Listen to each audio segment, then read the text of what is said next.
What up, everybody? It's your boy Jordan. We're back again with another video. Today, I'll be reacting to why even Michael Jordan feared Larry Bird's trash talk. So, let's go right into the video. Here is NBA Hall of Famer James Worthy telling us, I'd much rather guard Michael Jordan than Larry Bird because you have to play the game as a thinker when you're playing him. A huge statement to make, but there is a reason why Michael Jordan himself feels like this about Larry Bird. Enjoy yourself, dog.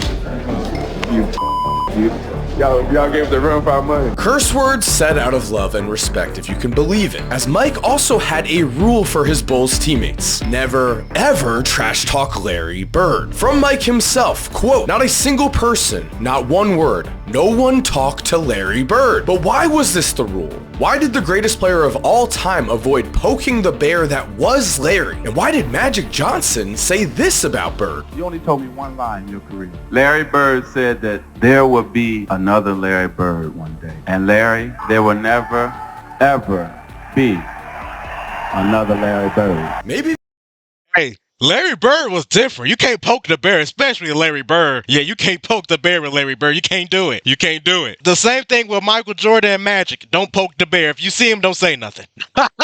If you see him, just don't say nothing. They might already get 30 or 40 on you, but if you start talking, they might get 50 or 60 on you. They might do that. So yeah, if you see them on the court, just shut up. Will never, ever be another Larry Bird. Maybe because NBA history has forgotten how absurdly overpowering and unforgivingly brutal Larry Bird was. What's up, guys? Mike here, and in his first season in the NBA, Larry Bird won Rookie of the Year over Magic Johnson and finished 4th in the MVP voting as the Celtics went from 29 wins in 1979 without Larry to 61 the very next season. 29 wins to 61 wins is actually insane. But let's go back, though, to the Rookie of the Year stats between him and Magic and, like, the MVP. I guess the latter, I would say. I just want to check it out real quick. Rookie of the Year points. Larry Bird got 63. Magic got 3. Man! He blew him out in the Rookie of the Year race. Man, I thought it would be much closer than that. Man! Larry Bird destroyed him. So in his rookie year, Larry Bird averaged 21, 10, and 5 on 47% shooting and 40% from 3. That's insane. What? Oh my gosh. And Magic, his rookie year, averaged 18, 8, and 7 on 53% shooting, but on 23% shooting from 3. The 3-point percentage ain't great, but 18, 8, and 7 on 53% shooting? What? What?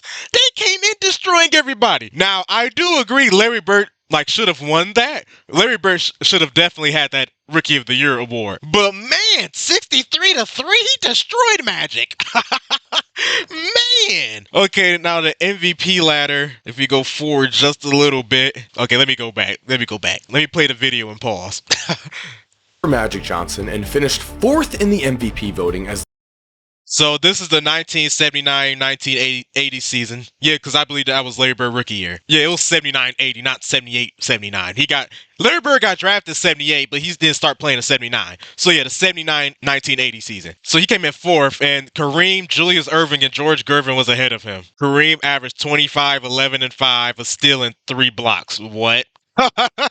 Julius Erving, 27, 7, 5, 2 steals, and 2 blocks. Oh my goodness! George Gervin averaged 33, 5, and 3. Pretty much a steal and a block on 53% shooting. Yeah, it would have been hard for Larry Bird to win that. Yeah, that would have been hard. That would have been hard to win that. In the 1981 MVP race, Julius Erving won, averaging 25, 8, and 4, 2 steals, and 2 blocks. But Larry Bird came in 2nd while averaging 21, 11, 6, 2, and 1. Yeah, Julius Erving should have won that. Julius Erving was a dog. Julius Erving was an absolute dog. The Celtics went from 29 wins in 1979 without Larry to 61 the very next season. At the time, the largest win increase in league history and a mark that still stands at number 5. Keep in mind, Bird's famous Hall of Fame wingmen in Kevin McHale and Robert Parrish would not join the team until 1981. It is a certainty. Without Larry Bird, there was no Celtics dynasty. To put his league dominance into perspective, after his rookie season in seasons 2 through 9, Larry was at the very least in the top 3 of the MVP voting every single single year. He also had 3 straight MVPs from 1984 to 1986, a level of play so large that I had to check if anyone had matched it, and 3 straight MVPs has only been matched twice. The other 2 players to do so were Bill Russell and Wilt Chamberlain. All the respect in the world to the guys who got us here, but since the post-merger era, no one has matched Larry Bird's 3 MVPs in 3 seasons during a time in which Magic Johnson was also in his prime. Oh, I thought Larry Bird was the only player in NBA history to have 3 MVPs, but that was post-merger, like the merger with the NBA and the ABA. But before that, Will and Bill Russell. Oh, I didn't even know that. I thought Larry Bird was the only one with 3 straight MVPs. I didn't even know that, but that was post-merger. That makes sense. MVPs in 3 seasons during a time in which Magic Johnson was also in his prime. He was playing chess and everybody else was playing checkers. Larry's 3rd MVP in 1986 would also be followed up with the Celtics' 3rd title. In comparison, Michael Jordan had 3 MVPs and 3 titles in 9 seasons. I wanted to check this out. Well, Michael Jordan in a 9-season stretch versus Larry Bird. Michael Jordan 32, 6, 52% shooting. Well, yeah, 30% from 3. 3 MVPs, of course, 3 titles, like we just explained. Yeah, Michael Jordan the truth. Michael Jordan the truth. And Larry Bird in the 9-season stretch, 25, 10, 50% shooting, 38% from 3. I can't see the assist though. Hold on, let me play it real quick so I can see the assist. And 3 titles in 9 seasons. Okay, so 6 assists. Yeah, Larry Bird was the truth. 3rd title. In comparison, Michael Jordan had 3 MVPs and 3 titles in 9 seasons. And after Larry would win his 3rd MVP, Magic Johnson would look down and realize that he had 0 of his own. Yes, Magic would end up winning 3 MVPs between the years 1987 to 1990, and he would also win an additional 2 titles during that time period, leaving him in the Bird vs. Magic argument as overall the winner. As to be fair, overall he did have a resume that would surpass Larry Bird's. However, we need to remember I'm a stat guy. I like seeing stats. I like numbers. Math is my favorite subject after gym. But yeah, every time I see stats, I gotta check it out. Career accolades, Larry Bird for his career. 24, 10, and 6. 50% shooting, 38% from 3. 3 MVPs, 3 titles. Yeah, that's a top 10 player right there. Magic, 20 points, 7 rebounds, 11 assists, 52% shooting, 30% from 3. 3 MVPs. 5 titles. Yeah, that's a top 10 player right there. Probably a top 5 player right there. 2 legends. Carried the 80s. Brought the NBA back. Shout out to Larry Bird and Magic Johnson. Shout out to them. Period. Leaving him in the Bird vs. Magic argument as overall the winner. As to be fair, overall he did have a resume that would surpass Larry Bird's. However, we need to remember that Larry Bird's career and prime was cut short due to a back injury that was so severe that doctors had to unlock his spine as it had fused into the wrong place. How did he get that injury? Building and paving his mother's driveway in the summer of 1985 when he was an NBA superstar. Why would he do this during his apex prime? We're going to get into that. Here's where Larry was headed before his injuries did destroy him. From the ages of 27 to 31, Larry Bird averaged 27.3 points, 9.8 rebounds, and 6.8 assists per game on 51% shooting, while leading the Celtics to 2 championships, giving him his 3rd overall. This level of productivity was and is unprecedented. Remember, this was a slower era, and compared to even LeBron James at these ages, Bird's stats still remain supreme, as Bron put up 26.3 points, 7.3 rebounds, and 6.8 assists on 53.5% shooting. I'm not trying to knock LeBron's greatness at all, I'm showcasing Larry's. Only Wilt Chamberlain, LeBron, and Russell Westbrook have averaged at least 25 points, 7 rebounds, and 6 assists per game during those ages of their. Yeah, Larry Bird the truth. Shout out to Mike though. These graphics are sweet. Shout out to Mike Korzimba. The graphics in this video has been sweet. They've been fire. I gotta give Mike Korzimba his credit. This video's sweet. But back to the video though. I gotta go back.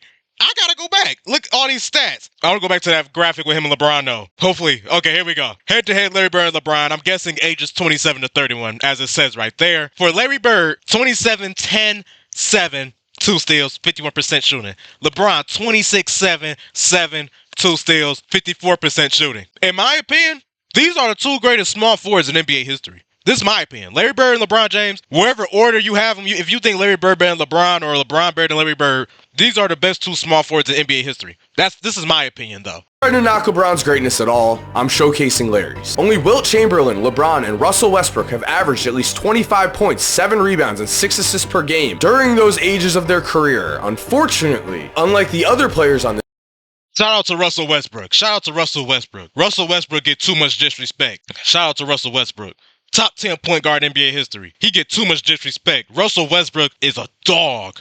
Russell Westbrook a dog. Assists per game during those ages of their career. Unfortunately, unlike the other players on this list, Larry's career was not in his hands after the 1988 season, as the year after finishing second in the MVP voting at the age of 31, at the age of 32, Bird would only play in 6 games and would never be the same. Why? Again, he infamously, instead of hiring workers, built his own grandmother's driveway in the summer of 1985, and during this process, his back slipped out of alignment and locked into unnatural positions, which in the 1980s was a career death sentence. It might be a career death sentence now. In the 1988 playoffs against the Pistons, Bird was hampered by foot injuries and would get surgery on his foot in 1989 after playing 6 games in excruciating pain. It was there that his productivity fell off of a cliff in the saddest way possible. Watching Larry hobble around with a back brace as he still fought to do everything he could to help the Celtics win was a testament to the work ethic and unrelenting drive he had fostered. But where did this drive come from? And why did he trash talk so much? Michael Jordan would say Larry Bird is the greatest trash talker and mind game player of all time. He taught me everything I know about getting in folks' heads. That is a direct quote from Mike, and as we know, the rule during Michael Jordan's time was never talk to Mike. During Michael Jordan's career, he knew Larry Bird both talk the talk and walk the line of friendly banter or trash talk that keeps you up at night. Larry did not want to just beat you on the court. He wanted to embarrass you. Embarrassment is something all of us avoid. It is something that during Larry Bird's career, NBA stars feared. 6-time All-Star Sean Kemp's first meeting with Bird went like this. Well, first of all, he asked me to jump ball. He said, "You the cat that broke all my records in high school, right?" And I was like, "Yeah, that's me." He said, "I got you tonight." Bird would finish with a 40-point triple-double, backing up his talk as was usual for him. In the That man Larry Bird finished with a 40-point triple-double. That's hilarious. That's hilarious. But man, I wish he had a longer career though. He was just trying to help his mama. That's messed up. He was just trying to help his mama. But 40-point triple-double on Sean Kemp though, that's hilarious. Sean Kemp was a great player too. Finished with a 40-point triple-double, backing up his talk as was usual for him. In the 1987 season, Bird would tell All-Star Xavier McDaniel after a timeout was called with the game on the line. Larry steps in and says, "Coach, why don't you just give me the ball and tell everybody to get out of the way?" So he tells Xavier, he says, "I'm getting the ball." I said, "I know I'm going to be waiting." And he said, "I'm going to get it right here. I'm going to shoot it right in your face." Live, and Bird has the basketball. Look out. He shot a shot right in my face. He was like, "I didn't mean to leave 2 seconds on the clock." That's what it's all about. Larry proceeded to drain a game-winning jumper right in Xavier McDaniel's face, right from the spot he said he would. Before a game around Christmas, Bird once told Pacers Chuck Person he had a Christmas present for him, then proceeded to drain a 3 in his face during the game and tell him, "Merry Christmas, mother." He'd also tell Person if the Celtics beat the Pacers in the deciding Game 5 of their playoff matchup in 1991, then if Bird won, Persons would have to mow his grass. To which Persons apparently replied, "Okay, same bet on my end, only of course, it was Larry Bird who came out on top." There is no report if Persons actually mowed the grass. There were reports that Bird openly said he found it to be an insult if a white player was guarding him. Larry Bird was a savage. Wait, that man hit the shot in Xavier Daniels' face. He said, "Man, I did not mean to leave 2 seconds on the clock." That man was a savage. Man, Larry. Man. He told Chuck Person. Oh, no. He did Chuck Person dirty. That's funny. That's hilarious. Talking about Merry Christmas. Oh, no. Man, Larry Bird was different. Who came out on top. There is no report if Persons actually mowed the grass. There were reports that Bird openly said he found it to be an insult if a white player was guarding him. I always tell this story about Larry Bird. He was cursing under his breath. And I asked him, I said, "Larry, what's going on with you?" He says, "You guys are being disrespectful to me." He says, "It's disrespectful when y'all put a white guy on me." Bird walked into the first ever 3-point contest and told everyone in the locker room who is playing for second. Then he did not take his warm-up jacket off as he flew through the field and earned the trophy. That check's had my name on it for a week now, and I knew I was going to win this thing. I've been practicing. Larry refused to shake hands with a rookie Dominique Wilkins. And Larry put both hands behind his back. He wouldn't shake my hand. In the first play of the game, he said, "You don't even belong in the league, Holmes." He said, "But I'm still getting 30. And later, against that same Atlanta Hawks team in 1985, Bird would score 60 points as the Hawks bench would get fined by their coach for cheering him on. These Larry Bird trash talk stories are endless. Oh my goodness. Yo, he really was a savage. Yeah, we gotta go back here to them stories. Larry Bird telling people in the three-point contest who's coming in second. Yeah, Larry Bird different. We gotta go back. Being disrespectful to me. He says, it's disrespectful when y'all put a white guy on me. Bird walked into the first ever three-point contest and told everyone in the locker room who is playing for second. Then he did not take his warm-up jacket off as he flew through the field and earned the trophy. That chick's had my name on it for a week now, and I knew I was going to win this thing. I've been practicing. Larry refused to shake hands with a rookie Dominique Wilkins. And Larry put both hands behind his back. He wouldn't shake my hand. In the first play of the game, he said, "You don't even belong in the league, Holmes." He said, "But I'm still getting 30. And later, against that same Atlanta Hawks team in 1985, Bird would score 60 points as the Hawks bench would get fined by their coach for cheering him on. Bird has 60 points. Larry Bird scored 60. And then finally, at the end of this game, he literally said, off the glass into the trainer. And, yeah, and so it was a bad night. And of course, the shot went right in. It always seems like I get the last word. And speaking of three-pointers, we haven't even mentioned that Larry is considered one of the greatest shooters ever for good reason. From 1985 to 1988, Larry Bird averaged 2.5 three-point attempts per game and made 41.4% of those shots, which might seem underwhelming. However, in the final season of his prime, 1988, Bird would attempt over 3 threes a game at a time where NBA teams as a whole averaged, wait for it, just 5 three-point attempts a game. Yeah, Larry Bird from 85 to 88, like he said, pretty much three-point attempts a game, shot 41%. Excellent, right? But I gotta go back to that graph again, or that diagram, whatever you want to call it. So NBA teams average three-pointers. So just to let y'all know, in 1988, Larry Bird averaged 3 three-point attempts per game. In 1988, an NBA team average three-point attempts was 5. That is nuts compared to today. That's actually crazy. That's actually insane.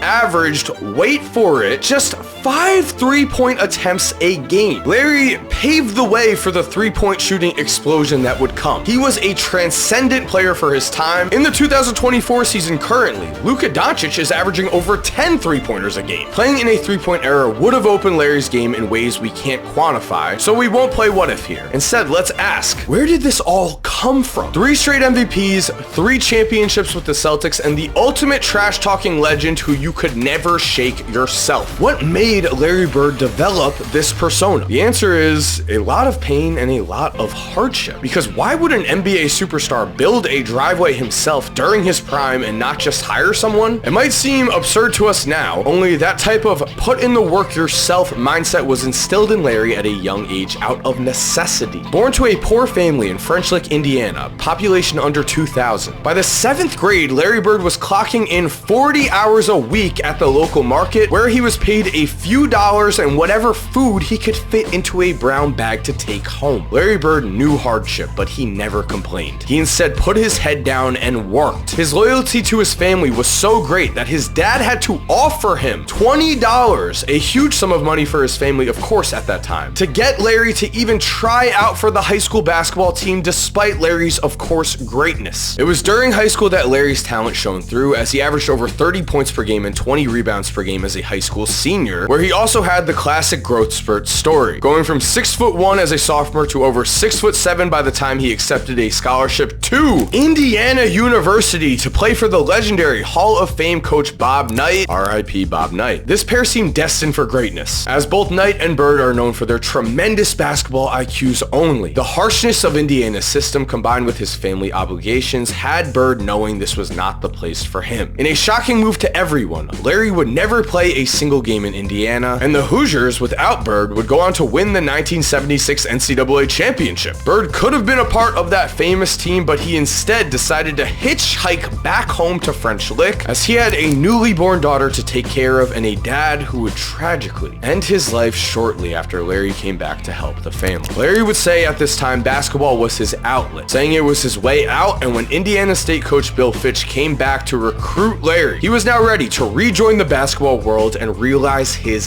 destiny. Man, yeah, Larry Bird, he definitely went through a lot of hardships though. Man, but he prevailed through it though. It became one of the greatest basketball players ever. Larry. He was now ready to rejoin the basketball world and realize his destiny. After years of hardship and struggle, Larry took this pain out on unsuspecting opponents, and at Indiana State, he immediately became a superstar, averaging 32.8 points, 13.3 rebounds, 4.4 assists on over 54% shooting. That's insane.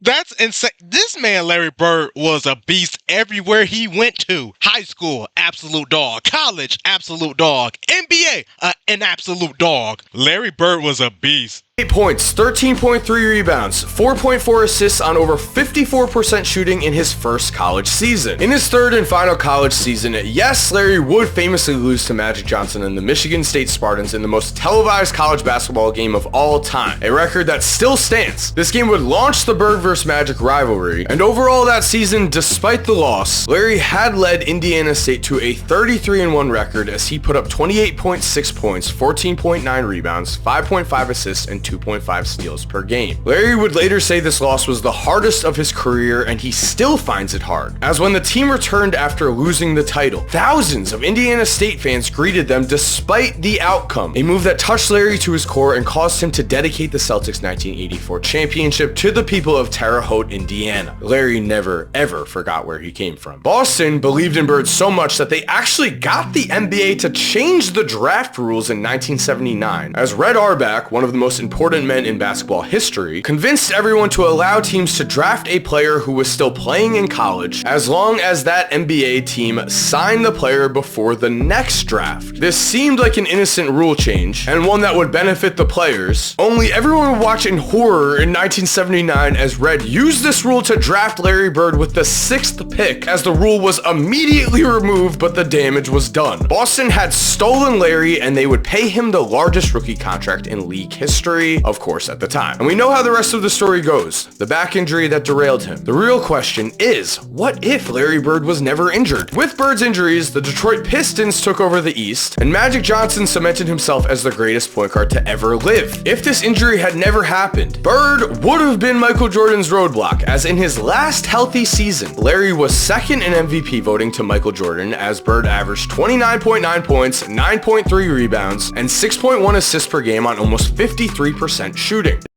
Because Larry Bird, he played 13 years in NBA. Let's say he played like 17, 18 years in NBA. Because he was definitely Michael Jordan roadblock for sure. He definitely was. That definitely would have been curious to see. Because Larry Bird got 3 championships. And plus, would Magic have 5 rings as well? Would Isaiah Thomas at Pistons run the East for them 2 years? We would never know, but it is an interesting question though. It really is. Larry was second in MVP voting to Michael Jordan, as Bird averaged 29.9 points, 9.3 rebounds, and 6.1 assists per game on almost 53% shooting. It is of course possible the bad boy Pistons still would have taken down the Celtics. All I know is that they never were able to do it while Larry was healthy. To me, this is similar to when Michael Jordan went and took a break playing baseball. The Houston Rockets stepped in and won 2 championships only. Larry Bird was never able to return to the player he once was. Except it's here that we again continue to see Larry Bird's true character and his true mindset. Many would have given up basketball immediately, as it was feared that playing basketball would cause Larry to not be able to walk. That is how much pain he was in. Despite the injuries, Larry played through this pain. Larry fought.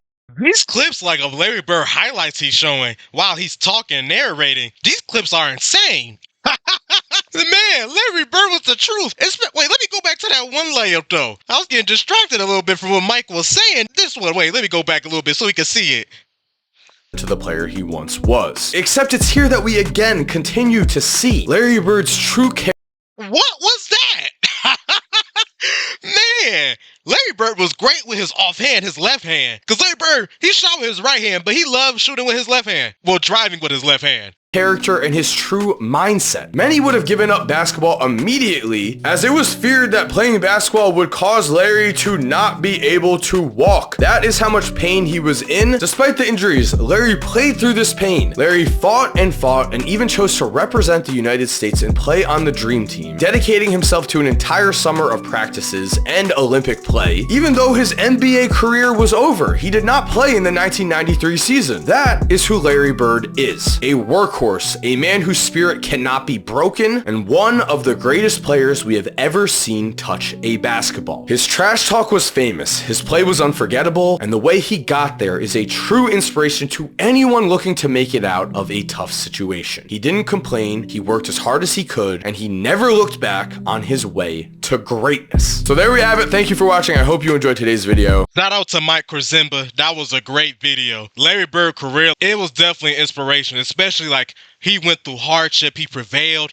Even like he had back problems in the NBA, he still played a few more seasons. Even though he wasn't the same player, he still was a great player. Yeah, like Larry Bird, he was definitely an inspiration. For sure. Like his story and his NBA career is definitely an inspiration. I have a lot of respect for Larry Bird. I really do. I have a lot of respect for Larry Bird. That's why he's one of the all-time greats. And that's why even like his peers respect him. That's why even players now that's playing the current era discuss and talk about Larry Bird and how much they respect him. Shout out to Larry Bird. So drop down in the comments below y'all thoughts about this video. Y'all thoughts about Larry Bird, his NBA career. What was your favorite trash talking story? Was there more trash talking stories that Mike didn't mention? I'm just curious to see what you all think. Furthermore, like and subscribe. Also hit that post notification bell so you would never miss a video from me. And I hope everyone have a blessed day. I'm out.